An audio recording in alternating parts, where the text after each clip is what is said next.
गंडशिला ग्राम 24 प्रहर महामंत्र नाम यज्ञ समस्तंक रेकर्ड भांगिला। केन्दुझर जिला घटगां ब्लॉक अंचल ढेंकीकोट अंतर्गत गंडशिला ग्रामवासी पक्षरु प्रतिवर्ष भली वार्षिक 24 प्रहर अखंड महामंत्र नाम यज्ञ अनुष्ठित होइछि। एप्रिल 25 तारीख रे शुभादिवास परे 26 तारीख रु 29 तारीख पर्यंत नामयज्ञ चलिब। 29 तारीख रे नामयज्ञ समापन सह पूर्णाहुति और नगर कीर्तन कार्यक्रम रही। यह सह प्रत्येक दिन श्रद्धालु मानक पई खाद्य पानीयर सुव्यवस्था करा जाइछि।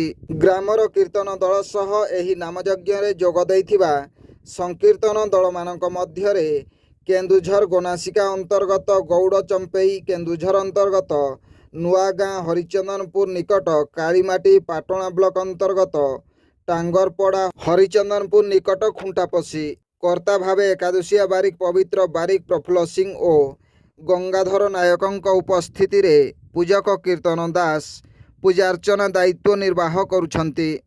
एही नामयज्ञ रे प्रत्येक रात्र दिवस रे जनगहली लगी रहुछि। ब्यूरो रिपोर्ट, जनजागरण ओडिया। वीडियो गुडी को आपण मानकु भलो लागुथिला हम चैनल को सब्सक्राइब करिवा सह लाइक शेयर करिवा को भूलंतु नाही।